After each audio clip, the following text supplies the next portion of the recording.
If you are a midlife woman or you're coming up on this powerful season of growth, this is the podcast for you. Welcome to Unraveling Together.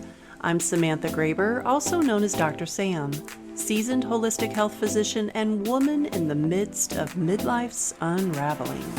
Unraveling Together is a place we talk about the things we just don't talk about, but so desperately need to as women.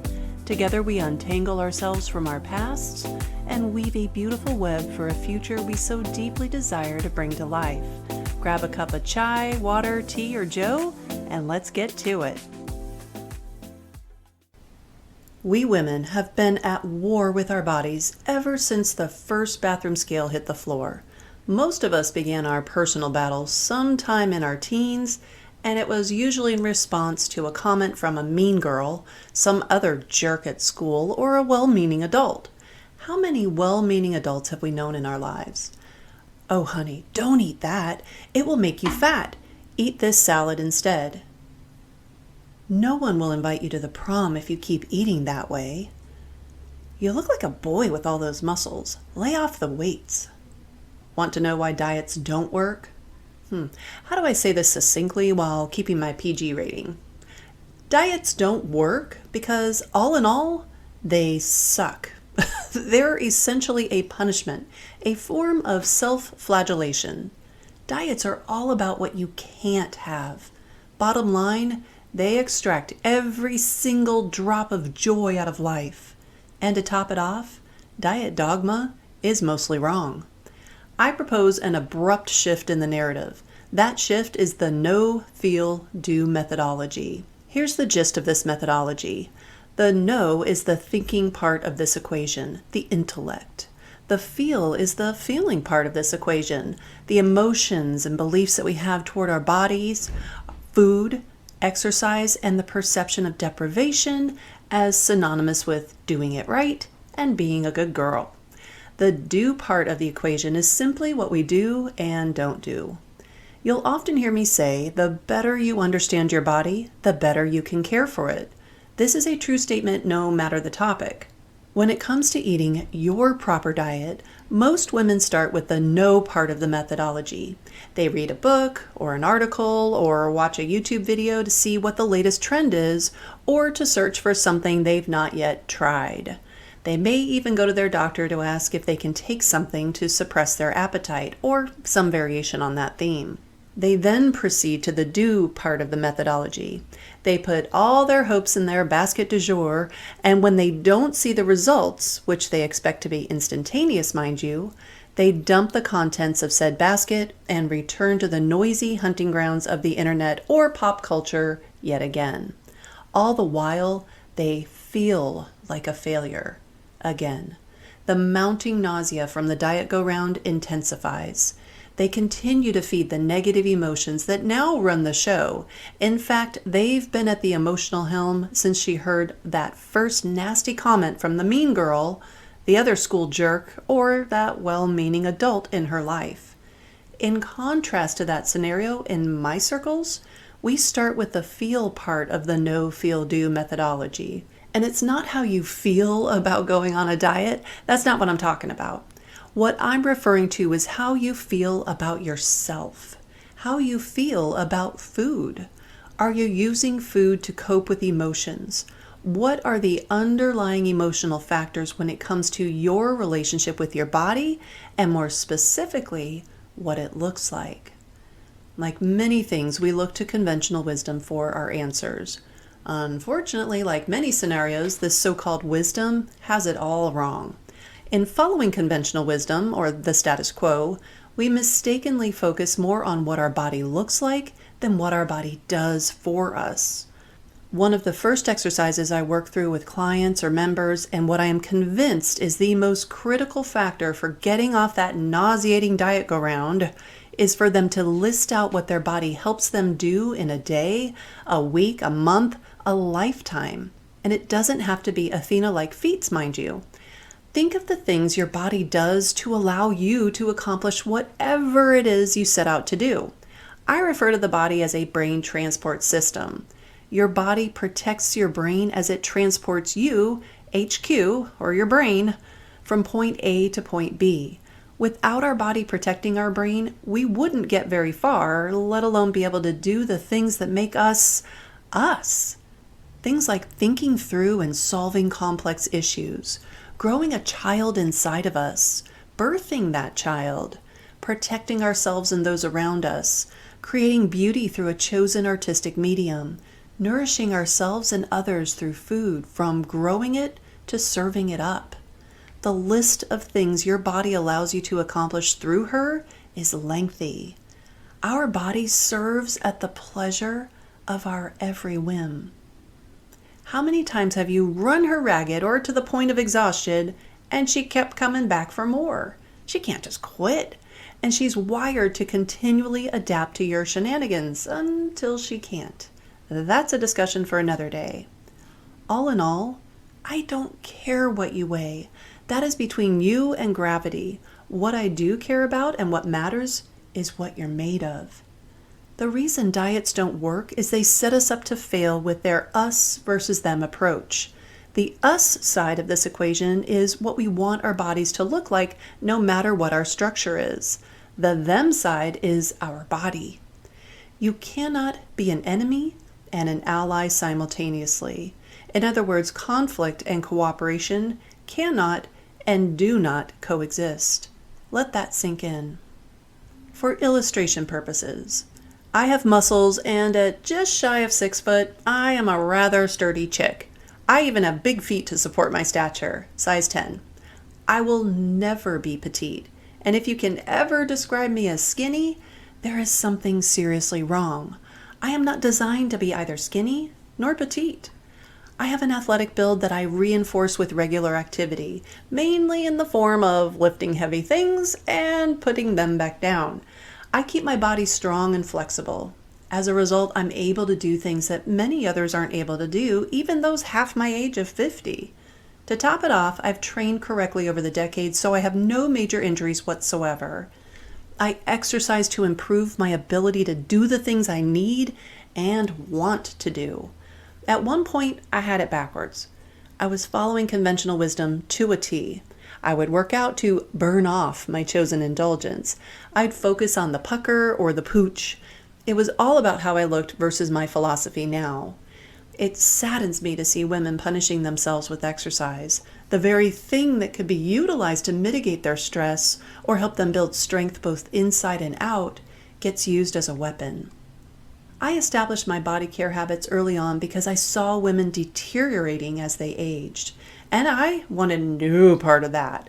I'm living until I hit the 107 mark or higher, and if my math is right, I'm not even halfway there. My self-care habit set includes a regular restorative yoga practice. Nothing fancy, no guru required. After years in this body, I know her pretty well. I've taken the time to listen to her and offer her what she needs. I watch YouTube videos and attend an occasional yoga class to refine my repertoire. Simply moving from pose to pose while challenging my body to sit a spell is working wonders for me both physically and mentally. Making my monkey mind sit still used to be torture. Now I just toss her a banana and tell her to zip it. To round it out, I build in specific times for recovery and change up my exercise regimen often. The body likes change. It is wired to adapt and wants to be put to the test on the regular. The way I approach my body and her care now has taken me decades to cultivate, and it happened on purpose. Nothing just fell into place. I don't diet. You'll never, ever, ever hear me say, I'm on a diet. I eat to nourish my body. My body and I are not at war. We are lifelong allies. It took me decades to embody that belief, to feel it deep within, and it's taken me years to heal our dysfunctional relationship. But I can honestly proclaim we are on the same team now. And I promise you this, you and your body can heal your dysfunctional relationship too. I take care of my body so it can serve me. It works for me. It is my instrument for doing good in the world and experiencing the goodness the world has in store for me. Ask yourself this question. If I wear out my body, where will I live? Give real thought to that. I am not my body. You are not your body. Our body is the physical form of us, but we are not it, and it is not us. We aren't our thoughts, and we certainly aren't our emotions either. Our body, our heart, and our mind are three parts of us. They are the three centers of intelligence that make up us. This is where the know, feel, do methodology derives its foundation. If you're just getting to know me, you may not know this yet, but I am a geek's geek, pocket protector and all. I love to understand why something works and also why something doesn't work. I guess it's a science training in me from way back when. I am forever curious in nature and love to figure things out, or at least attempt to. I'm a fan of deductive reasoning, and I'm a fan of objective measurement. I also have a deep and profound trust for the human design, body, mind, and spirit. Personally and professionally, again, I don't care what you weigh. That's between you and gravity. What I care about and what matters is what you're made of. As my school nurse in 6th grade said, "Honey, muscle weighs more than fat." I was sturdy stock back then too. Here's some of that old conventional wisdom that's been spoon-fed to us since the advent of the spoon. Well, maybe not that long ago, but you get the idea. The out-of-date model is the calories in, calories out mantra. This archaic model has been proven wrong on so many occasions, I've lost count. You know how this flawed advice goes. Burn more calories than you take in and you'll lose weight. It's just simple math. This simple math is so off base it's ridiculous, not to mention totally wrong. Seriously, human metabolism is not a simple math equation and has never been. When I hear this quote-unquote wisdom, I can't help but think of some dude in a super tight t-shirt with arms the size of tree trunks standing somewhere in the body, maybe the entry of our stomach. So he's standing there with one of those little handheld clicker thingies that bouncers use to count people at a nightclub. I used to go clubbing. I was an 80s cool kid. So he's standing there, right? He's getting buff thenar pads clicking. 1, 2, 3, 4, boop, boop, boop. 1,197, 1,198, 1,199, 1,200. And he throws his tree trunks up, declaring with emphasis, "That's it. We're officially at capacity. Anyone else is getting thrown in the basement." As if, right? It's totally ludicrous, and not the artist. I love me some Ludacris. Fell in love with him in the Fast and Furious films. Love, love, love. So my dear listener, human metabolism is way more complex than that, and bro science does not have the answer, nor does conventional wisdom apparently. There is some truth to the calories in, calories out model when it comes to decreasing the number on the scale. You must achieve a calorie deficit to force your body to do the work of tapping into stored energy, also known as body fat. Now this part is correct-ish, but there is one big if in the same breath. You must do this while providing what your body needs when it needs it. I'd be remiss if I failed to mention you must also avoid quote-unquote foods that wreak havoc on your biochemistry, most notably processed and packaged foods along with added sugars. All that lovely stuff I chat about all day, every day. Now I use quotes around the word foods because much of what gets passed off as food has no real food in it. It's riddled with preservatives, added sugars, fillers, thickening agents, dyes and coloring, flavor enhancers, and a whole bunch of other things that should be illegal to put in food. And some of these chemical concoctions are illegal most everywhere on this planet, except the good old US of A. Insert my 3-word go-to reason as to why. Follow the money. Now this is a topic we will revisit often, and hopefully this episode leaves you with some pondering to do and some decisions to make. Plug into the conversation on LinkedIn. You'll find me at Dr. Sam Graber.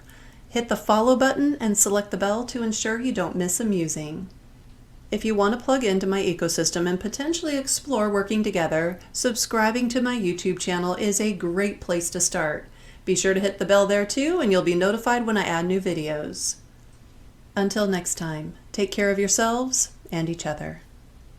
Thank you for joining me on the Unraveling Together podcast. I'd love to turn this thing we've got into a dialogue.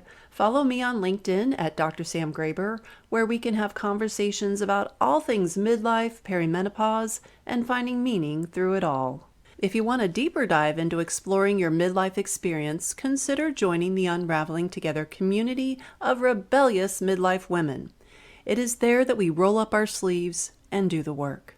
Unraveling Together is a resource hub, roadmap, and online coaching community curated by yours truly.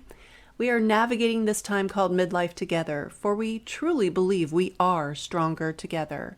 And when unravelers are in need of an assist, they have all of us there alongside them.